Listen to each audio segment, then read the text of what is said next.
Hello again, my friends. Congratulations on finding that perfect home, the home you want to make the offer on. That is what step 4 is all about, making the offer itself. You've done the searching, you're ready to go, and we're going to talk about that process right now. And really, this video is at the heart of all the great stuff that you're doing with the new home buying process, because right here is a key moment, right? You want to make the right offer, and you don't want to offer too much so that you're paying too much or anything like that. At the same time, you don't want to offer too little so that you don't get the respect from the seller or don't get the option from the seller to get this house. So it's a key moment, and we're going to walk you right through it. But first, let's head over to the master checklist and check one more thing off, because you found your home. You found the home that you want. So we're going to check that off and move on to making your offer with contingency. So what will you learn? You'll get the inside scoop on creating the offer itself, contingencies and what those mean and the important part that they play in the offer process, and the back and forth that you have once you present the offer. A fun fact, on average, most buyers house hunt for 6 months before finding their home. I thought that was kind of long, right? I don't know. Maybe you've been house hunting for a year, 2 years. Maybe you've only been house hunting for a couple of weeks. But on average, 6 months is what people spend looking for the home that they want. So to start this video off, it's super important that you understand that working with your realtor on making the offer is an absolutely key thing that you need to do. If there's anywhere that a good realtor is gonna shine, it's making this offer and working with you to set the offer up properly, to negotiate with the seller and the seller's real estate agent, and go through that process with you. So I'm going to describe in a lot of detail all this stuff, but you've got to keep your realtor in the middle. Don't try and do this on your own. If you have a realtor, and I hope you do, then your realtor is absolutely going to help you walk through this process. In your workbook on page 29, you've got an offer checklist, and this really breaks down what the offer is, all the different parts. And I'm going to go through the different parts, but this offer checklist is here for you. You can sit down with your real estate agent with this document and say, hey, have we gotten all these things taken care of? And they'll say, absolutely, here's this one, and so on and so forth. But it's a nice organizer and something to give you a place to start in your conversation with your realtor to make sure that you all have covered all the details. So let's go over it. The most important part is the purchase price, right? It's what you're offering to pay for the house. This tends to be the primary factor in negotiations, and for good reason. It's the money. It's the money that we're talking about. So the purchase price is one of the decisions you're going to have to make. You'll know ahead of time what they're suggesting you offer, or their listing amount to pay for the house, and whether your offer is below that, right at that, or above that, depends on a lot of factors, and your realtor can help you with that. But the purchase price is what you're offering to pay for the house. Who pays what closing costs? There's a lot of different closing costs associated with purchasing a house. A lot of those I'll bring up in future videos as we walk through what's called the escrow period. But in your offer, you're going to address some of those costs and talk about who is going to pay them. It can include the inspection costs, the appraisal costs, some of the financing costs, the cost of the realtors, although we already talked about how that is almost always on the seller side, and many other things. Your offer is going to lay out who pays what closing costs. And there are, in different towns, there's different rules of thumb. And again, your realtor will be able to help you with those rules of thumb in your town and talk you through it. Contingency. So let's talk about what is a contingency. A contingency means I am making this offer, but I need some things in return. That could be physical things. That could be timing things. That could be a lot of different kinds of things that are a part of your offer. I'm offering this purchase price. I'm offering to pay these closing costs. And I've got these other contingencies or things that I want as a part of the sale, and I want us to agree on what they're going to be. So let's talk about some of the additional agreements as part of a sale. The first one is often the contingency is on final loan approval. If you don't get the final loan approval for some reason through the process, then the offer would no longer stand. You don't want to be stuck in an offer and not have any financing for it. So final loan approval is a common contingency. That the home passes inspection. This one must be in your offer because you are going to get an inspection and the home must pass that inspection. It's a key part of the working process. I'll have a video on it. It's a whole step in the process, but you want to make sure that that is inside your offer as a contingency, that the home passes appraisal. This isn't as much about you as about the mortgage company and wanting the appraisal. We'll talk again about that in the future, but we want to make sure that that is a contingency as well. Sale of your current house. Oftentimes offers have contingencies that I want to offer this amount of money, but if I can't sell my house, then I don't have to fulfill this offer. So it's contingent on the sale of your current home. That's a common contingency to have. Another one is removal of all personal property. So they're going to have their stuff out. Or not removal of some personal property. Sometimes you want to keep some things. If there's I've heard of a dog being included in a purchase agreement.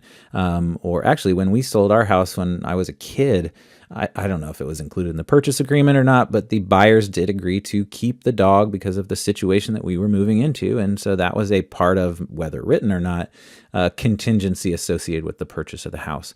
We're going to talk about the time frame for the closing, right? We're going to say, well, we need 60 days to get the financing done, or we want to do it in 15 days or something like that. So you're setting a time frame based on what you want. Now the seller may want to change that time frame based on what they want, when they want to move out or any of the things associated with them. So time frame contingencies are common. And then an offer expiration. Look, we're going to make an offer. Lots of times it expires in a week or 2 weeks. If you don't respond to us, then it's going to expire. So we're going to have an expiration for that. When the seller has to move out, we kind of already talked about that one.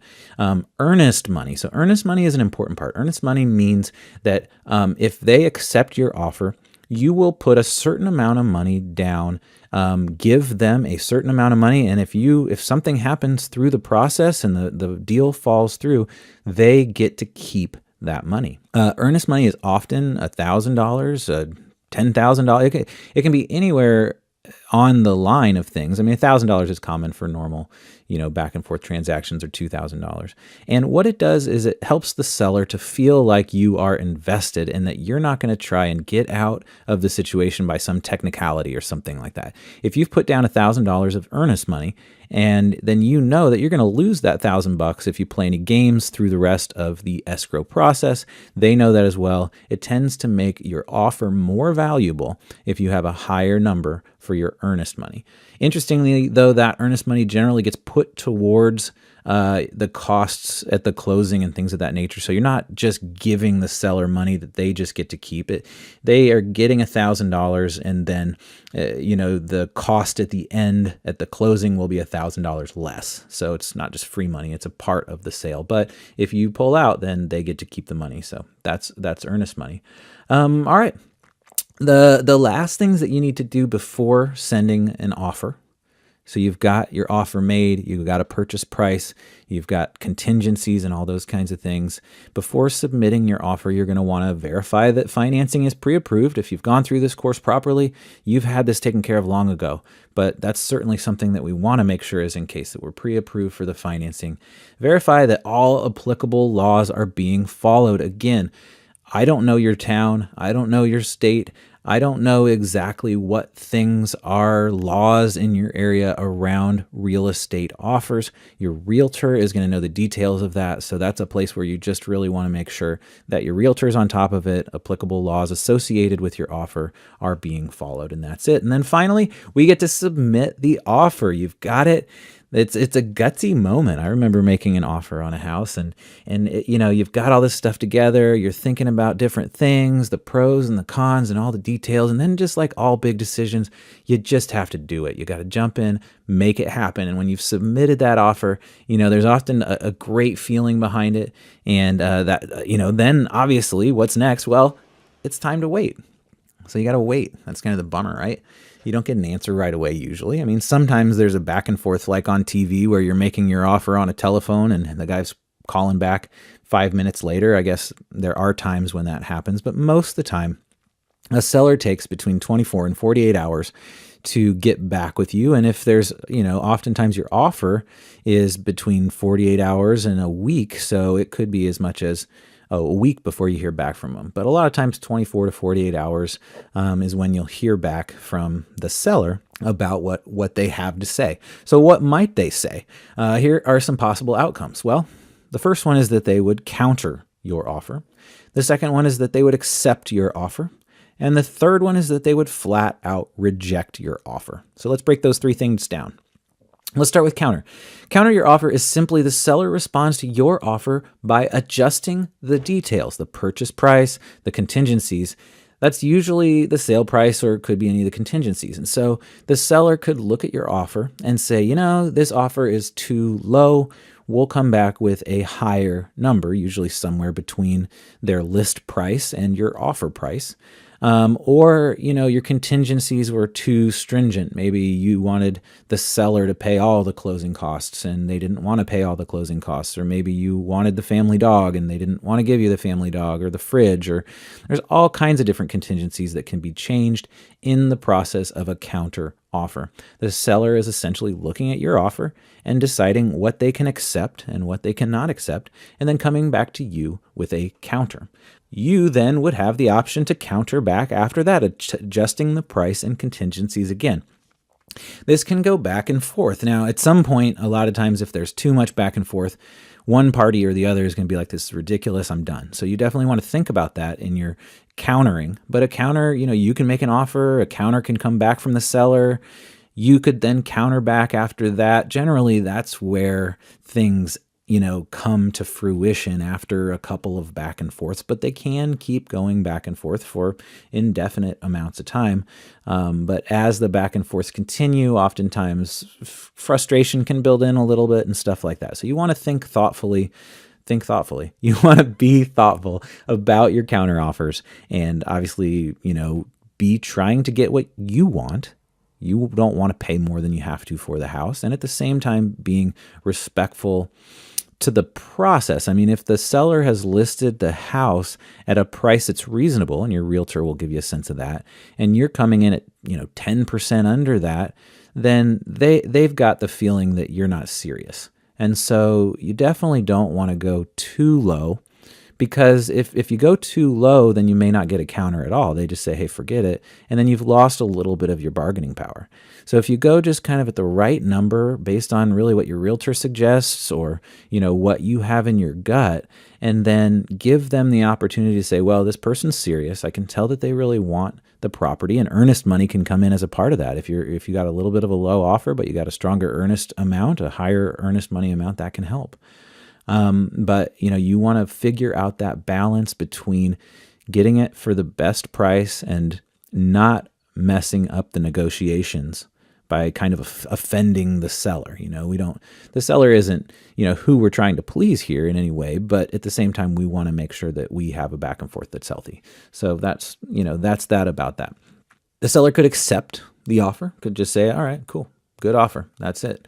And they agree to your offer, or to your counter offer at that point, depending on the position and things. And you could actually be in the position of accepting as well. So if they make a counter and you accept that counter, then the deal is done. We've got it taken care of. So either side can accept an offer as well as either side could counter. Either side could also just flat out reject an offer. Either party can, say no. And this would end the negotiations. Just say, hey, I'm not interested in this offer. A lot of times that's because it was too low, or because the back and forth has happened for too long and one party has just decided this is frustrating and it's not going to work out. And so they just say, all right, negotiations are over. We reject your offer. And that is the end. So counter, accept, or reject, those are the three parts. Once you have an accepted offer, either you accepted their counter or they accepted your offer or counter, the final step is that both of you sign an agreement based on the prices and contingencies from the negotiation. So once the offer has gone, the counter has come back, all those things are in writing. Your realtors are writing the changes as they happen. Everything is in writing. So when an accepted offer happens, you sign it, the seller signs it, and now you've entered the escrow period. So it is time for your first celebration. Once you have an accepted offer, you've jumped the hurdle of getting into the home of your dreams. Hopefully it has many of the things that you wanted, maybe not a few, because that's always the case and that's okay. But you've made an offer, you've negotiated it. Hopefully you feel great about that. And now it is time to simply celebrate because you're into the escrow period. You're into the kind of last phases of getting into the home of your dreams. All right. So what is a rookie mistake for this process? And I think I know I'm guilty of this for sure, but a rookie mistake is feeling like you need to please the other party, the seller, or your realtor in this process. So yes, you want to be respectful. Yes, you want to be thoughtful about how the negotiation works and not stepping on toes on some level, but you are making a huge financial decision when you are making that offer. And you do not need to please your realtor to do it, and you do not need to please the seller to do it. This is about you and your family and your future. And so don't feel like you have to please the other party. If it's a little uncomfortable, the realtor's pushing you to go a certain direction and you just aren't feeling it, you need to voice that and stand for it. It's okay if you're not pleasing, certainly the seller, but even your realtor. Because in the end, you have to be happy with the outcome of this. And even if it turns out to be a rejected offer and, this particular house doesn't work out for you, it's way better to have a rejected offer and move on, move back to the finding a house process and start over than it is to get locked into a deal that you don't feel good about. So you don't need to please anybody. Please yourself, please your family. That's what you need to worry about in this process. At the same time, be smart about your negotiations. All right. So what happened in this video? You got the inside scoop on creating the offer, on contingencies like the family dog and finally the back and forth in the negotiation. Don't put the family dog as a contingency unless you guys have already talked about it. That's just not a good plan. The back and forth about negotiations. In step 5, we are going to dig into the inspection. The next part, really cool part. I really like inspections, and I'm going to tell you all about it. I want to give you a little caveat here, though. Definitely watch the beginning of this next video soon. There's a few housekeeping things that we need to address, and they need to happen pronto. Now that you have an accepted offer, there's some stuff that needs to happen right away. And I don't want you to wait to watch the next video until a couple weeks down the road when the inspection is coming up or when you forgot to schedule the inspection and you create some problems there. So even if you don't watch the whole inspection video, go over there, watch the first 2 minutes. I'll explain a little housekeeping that has to be done and we'll be good. So that's a little input about the step 5 video. Now, of course, it's time to head over to the Facebook group and share how you're feeling. How did that negotiation go? I want to see stories. I will come in and comment on your stories, and I want to know the story of how the negotiating went. What was surprising? What was confusing? What did you wonder? What did the seller say that you just couldn't believe? What did the realtor try and get you to do that ultimately your gut just said not to, and then you didn't and it worked out for you? Or what happened that you just didn't even end up getting that particular house and you're feeling kind of down about it and bummed, and we'll jump in and really support you and help you get pumped for the next house that you're going to find. Any of those things happen over the Facebook group. We're over there and ready to answer your questions. All right, we'll see you over in the inspection video. Until then, have a wonderful day.